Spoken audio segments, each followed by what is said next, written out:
बिस्मिल्लाहिर्रहमानिर्रहीम। Dear students, अस्सलाम वालेकुम। Learning with Umar Farooq channel में आपको खुशामदीद कहता हूँ। डियर स्टूडेंट्स, आपको पता है कि पहले लेक्चर्स में हमने मैथमेटिक्स एफएससी पार्ट 1 का जो चैप्टर नंबर 1 है उस पे बात की थी।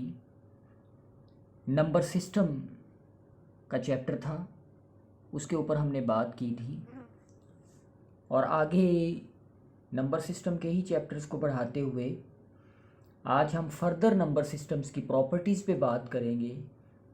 और आज वाला जो हमारा टॉपिक है वो है properties of equality, properties of equality of real numbers. तो टॉपिक है, शुरू करते हैं हम। Topic properties of equality.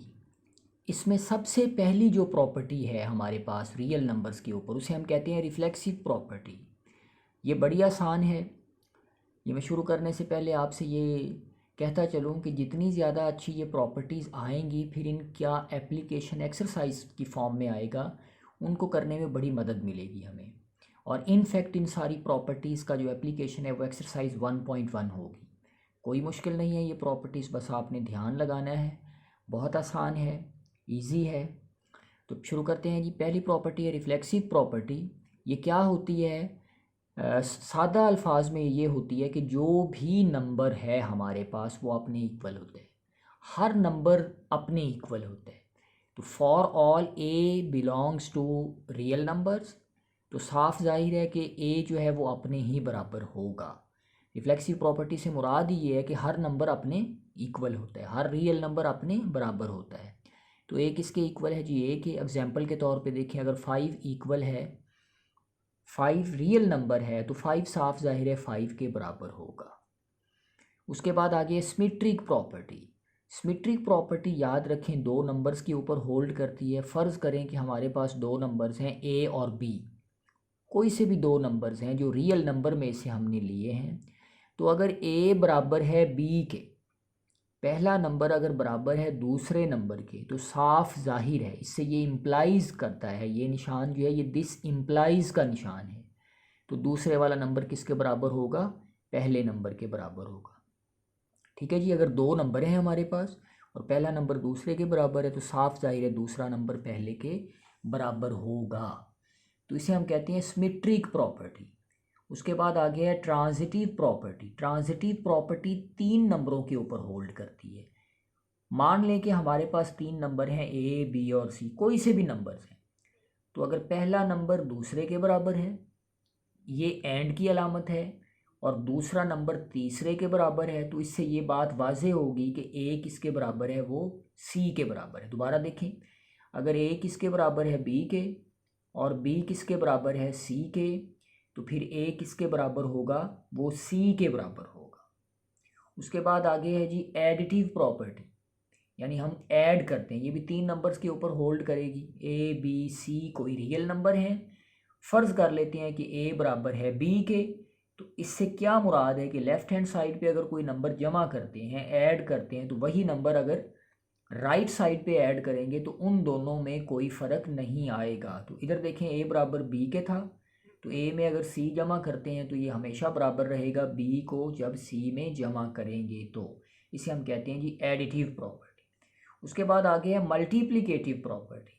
ये भी तीन नंबरों पे होल्ड करेगी। ए बी सी कोई से भी तीन नंबर हमने रियल नंबर में से लिए हैं।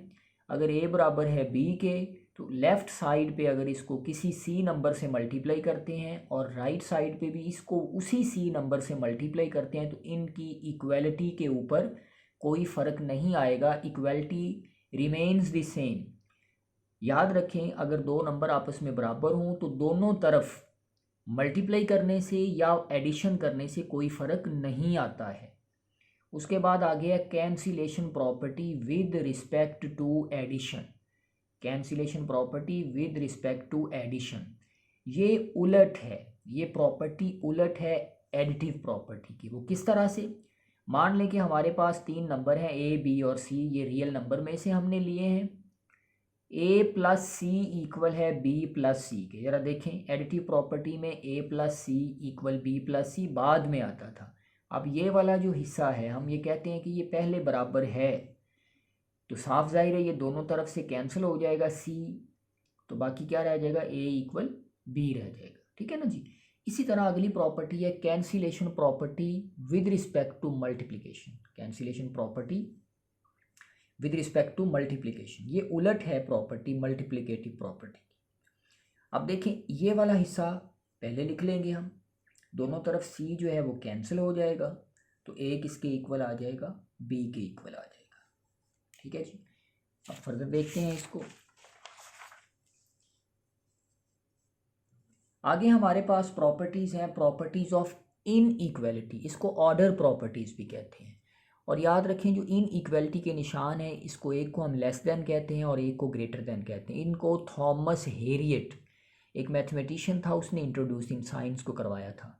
प्रॉपर्टीज़ ऑफ इनइक्वालिटी को प्रॉपर्टीज़ ऑफ ऑर्डर भी कहते हैं या ऑर्डर प्रॉपर्टीज़ भी कहते हैं। पहली इसमें प्रॉपर्टी जो इनइक्वालिटी की है उसे कहते हैं ट्राइकोटोमी प्रॉपर्टी। ये ट्राई से निकला है, यानी कि 3 इसके पार्ट होते हैं, बड़ा ही आसान है ये। ट्राइकोटोमी प्रॉपर्टी 2 नंबर के ऊपर होल्ड करती है, 2 डिफरेंट नंबर्स के ऊपर होल्ड करती है, और इसके 3 पार्ट हैं। ट्राई मीन 3 पार्ट हैं इसके। अब मैं इसकी मिसाल देता हूँ आपको। आप अपने जहन में कोई भी 2 नंबरों को सोचें, कोई भी 2 नंबरों को सोचें, तो उन 2 नंबरों के ऊपर 3 कंडीशंस आएंगी। मैंने बात क्या कही है कि आप अपने जहन में कोई भी 2 नंबर सोचें जो रियल नंबर्स हों, वो डिफरेंट हो सकते हैं, वो इक्वल हो सकते हैं, कोई से भी 2 नंबर आप सोच लें। उन 2 नंबर्स के ऊपर 3 प्रॉपर्टीज़ होल्ड करेंगी। वो क्या होती हैं जी? पहला तो ये है कि जो आपने नंबर अपने जहन में सोचे हैं वो 2 इक्वल हो सकते हैं, यानी ए इक्वल बी के बराबर हो सकता है। दूसरा ये हो सकता है कि जो नंबर आपने अपने जहन में सोचे हैं उनमें पहला नंबर बड़ा हो सकता है दूसरे नंबर में से, और वो जो 2 नंबर आपने अपने जहन में सोचे हैं उनका पे तीसरी पॉसिबिलिटी क्या आएगी या तीसरी कंडीशन क्या बन सकती है, वो ये है कि दूसरे वाला नंबर पहले से बड़ा होगा। मैं फिर इसको रिपीट करता हूँ। ट्राइकोटोमी प्रॉपर्टी से मुराद ऐसी प्रॉपर्टी है कि जो 2 नंबर आप अपने जहन में सोचें तो उनके ऊपर 3 पॉसिबिलिटीज़ आ सकती हैं। पहली क्या है कि वो 2 नंबर बराबर हो सकते हैं, यानी जो आपने नंबर सोचे हैं वो दोनों बराबर होंगे। दूसरी ये हो सकती है पॉसिबिलिटी कि जिस बंदे ने वो 2 नंबर सोचे हैं या आपने जो 2 नंबर सोचे हैं उनमें से एक बड़ा होगा और दूसरा छोटा होगा। तीसरी पॉसिबिलिटी ये हो सकती है कि जो नंबर आपने जहन में सोचे हैं आपने उनमें से दूसरा बड़ा हो सकता है और पहला छोटा हो सकता है। इस प्रॉपर्टी को हम कहते हैं ट्राइकोटोमी प्रॉपर्टी, और ये ऑर्डर प्रॉपर्टी है। उसके बाद है जी ट्रांजिटिव प्रॉपर्टी। ये बिल्कुल वही ट्रांजिटिव प्रॉपर्टी है जो हमने इक्वल में डिस्कस की है। अब किस में है? ये ऑर्डर के अंदर है। मान लें कि हमारे पास 3 नंबर्स हैं, A B C, 3 real numbers हैं। अगर ए बी से बड़ा हो जाए और बी सी से बड़ा हो जाए तो इससे इम्प्लाई क्या करेगा, इससे ये बात जाहिर हो जाएगी कि फिर ए जो है वो सी से बड़ा है। ए अगर बी से बड़ा है और बी अगर सी से बड़ा है तो साफ ज़ाहिर है ये ए जो है ये सी से बड़ा हो जाएगा। दूसरी इसमें पॉसिबिलिटी ये भी हो सकती है कि अगर ए सी से छोटा है, बी सी से छोटा है, तो इससे क्या जाहिर होगा कि ए जो है वो सी से छोटा है, यानी पहला नंबर जो है वो तीसरे नंबर से छोटा हो जाएगा। इसी तरह इनइक्वालिटी में एडिटिव प्रॉपर्टी है। ये 3 नंबर पे हमने कहा था होल्ड करती है। तो अब देखें A B C 3 real numbers हैं। अगर हम ये कहते हैं कि ए बी से बड़ा है तो आप इसमें जो नंबर मर्जी ऐड कर दें और वही नंबर इसमें ऐड करेंगे तो ये इनइक्वालिटी पे कोई फ़र्क नहीं आएगा।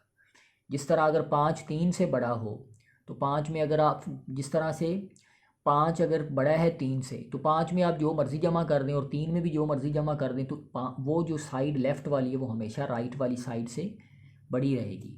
दूसरे नंबर पे ये हो सकता है कि अगर ए बी से छोटा है तो इसमें आप जो मर्ज़ी ऐड कर दें और इसमें भी जो वही नंबर ऐड कर दें तो ये इनइक्वालिटी सेम रहेगी, इसमें कोई फ़र्क नहीं आएगा। उसके बाद है मल्टीप्लिकेटिव प्रॉपर्टी। ये बड़ी इंपॉर्टेंट है, इसको ज़रा आपने ध्यान से देखना है इस मल्टीप्लिकेटिव प्रॉपर्टी को। अगर हमारे पास 3 नंबर हैं और हम ये कह रहे हैं कि ए ग्रेटर देन बी है, इसको आप ना देखें एक दफ़ा, ए ग्रेटर देन बी है, लेकिन अब याद रखना है आपने कि जिस नंबर से हम मल्टीप्लाई करने जा रहे हैं वो पॉजिटिव भी हो सकता है और वो नेगेटिव भी हो सकता है। दोबारा मैं ये बात कहूँ, इन इक्वालिटी के अंदर जिस नंबर को हम मल्टीप्लाई करना चाहते हैं वो पॉजिटिव भी हो सकता है, वो नेगेटिव भी हो सकता है। हम मान लेते हैं कि जिस नंबर को हमने मल्टीप्लाई करना है वो पॉजिटिव है। वो क्या है? पॉजिटिव है। तो याद रखें, जब भी पॉजिटिव नंबर को इन इक्वलिटी के दोनों तरफ मल्टीप्लाई किया जाता है तो इन इक्वलिटी का साइन चेंज नहीं होता। ये याद रखना है आपने। जब भी इन इक्वलिटी में पॉजिटिव नंबर को दोनों तरफ मल्टीप्लाई किया जाता है तो वो इन इक्वलिटी चेंज नहीं होती है। जिस तरह से सी एक पॉजिटिव नंबर था तो ए के साथ मल्टीप्लाई हुआ तो ए सी आ गया। ग्रेटर दैन का सिंबल वैसे का वैसे ही रहा, ये ऑर्डर वैसे का वैसे ही रहा। वही नंबर किससे मल्टीप्लाई हो गया? सी से, बी से मल्टीप्लाई हो गया। अब देखिए, अगर ए लेस देन बी हो तो ये ऑर्डर चेंज नहीं होगा क्योंकि सी एक पॉजिटिव नंबर है। ए को सी से मल्टीप्लाई किया, लेस देन वैसे का वैसे रहा, ऑर्डर वैसे का वैसे रहा और बी सी आ गया। अब अगर हमारे पास जिस नंबर को हम मल्टीप्लाई करते हैं वो नेगेटिव हो, याद रखना है आपने, अगर वो नेगेटिव हो तो ऑर्डर चेंज हो जाएगा। अगर लेस देन है तो वो ग्रेटर देन हो जाएगा, अगर ग्रेटर देन है तो वो क्या हो जाएगा? वो लेस देन हो जाएगा। ठीक है जी। अब फ़र्ज़ कर लेते हैं हमारे पास कि सी जो है वो नेगेटिव नंबर है। अब ए ग्रेटर देन बी था, लेकिन जिस नंबर से हमने मल्टीप्लाई करना है वो नंबर क्या है? वो नेगेटिव नंबर है। तो अभी मैंने आपसे कहा है कि अगर हम नेगेटिव नंबर के साथ इनइक्वालिटी को मल्टीप्लाई करते हैं तो उसका साइन जो है वो चेंज हो जाता है। साइन चेंज होने से मुराद मैं ये ले रहा हूँ कि अगर वो ग्रेटर देन है तो वो लेस देन हो जाएगा, अगर वो लेस देन है तो वो ग्रेटर देन हो जाएगा। अब देखें, ए को जब सी से मल्टीप्लाई किया तो यहाँ देखें, यहाँ पर ये ग्रेटर देन है लेकिन यहाँ के ऊपर ये क्या है? लेस देन है। यानी यहाँ और डायरेक्शन है और यहाँ और डायरेक्शन है। यानी ये क्यों ऐसा हुआ है? क्योंकि हम जिस नंबर से मल्टीप्लाई कर रहे हैं वो नंबर नेगेटिव है। तो नेगेटिव नंबर से मल्टीप्लाई करने से क्या होगा? इसका ऑर्डर चेंज हो जाएगा। अगले लेक्चर में इसको मैं मिसालों से भी वाज़ेह करूँगा जब हम एक्सरसाइज करेंगे कि ये क्यों ऐसे होता है। फिर उसके बाद देखें जी, ए लेस देन बी है तो जब आप इसको मल्टीप्लाई करेंगे नेगेटिव नंबर से तो यहाँ पर जो ऑर्डर है, जो डायरेक्शन है लेस देन की, वो चेंज हो जाएगी। वो किस में चली जाएगी? वो ग्रेटर देन में चली जाएगी। अब ए सी जो है वो ग्रेटर देन हो गया है बी सी से। क्यों हुआ है ये ऑर्डर चेंज? क्योंकि जिस नंबर से हमने इनइक्वालिटी को मल्टीप्लाई किया है उसके उसका साइन जो था वो नेगेटिव था, वो पॉजिटिव नहीं था। इस वजह से वो साइन को चेंज कर दिया उसने। साइन से मुराद ये है कि उसकी डायरेक्शन को चेंज कर दी। लेस देन था तो ग्रेटर देन हो गया। सिंपल अल्फाज में आपने ये याद रखना है कि जब भी इन इक्वलिटी को किसी पॉजिटिव नंबर से मल्टीप्लाई करेंगे तो उसका ऑर्डर चेंज नहीं होगा, उसका ऑर्डर वैसे का वैसे ही रहेगा। वो ग्रेटर देन है तो ग्रेटर देन रहेगा, लेस देन है तो लेस देन रहेगा। लेकिन जब भी किसी इन इक्वलिटी में हम मल्टीप्लाई करेंगे, मैं फिर कह रहा हूँ मल्टीप्लाई करेंगे किसी नेगेटिव नंबर से, तो ऑर्डर बदल जाएगा, ऑर्डर चेंज हो जाएगा। अगर वो ग्रेटर देन है तो लेस देन हो जाएगा और लेस देन है तो वो ग्रेटर देन हो जाएगा। डियर स्टूडेंट्स, आज का हमारा लेक्चर इतना ही था। ऑर्डर प्रॉपर्टीज़ को हमने डिस्कस किया और इक्वल की प्रॉपर्टीज़ को हमने डिस्कस किया। आप मेरे चैनल को लर्निंग विद उमर फारूक को लाइक कर सकते हैं, वीडियो को सब्सक्राइब करें और बेल आइकॉन को भी दबा दें ताकि फ्यूचर के जो वीडियोस के नोटिफिकेशन है वो आपको मिलते रहें। कोई भी आप सवाल पूछना चाहें तो यू आर ऑलवेज़ वेलकम, आप सवाल पूछ सकते हैं। कमेंट सेक्शन में आप तजवीज़ दे सकते हैं। Thank you very much.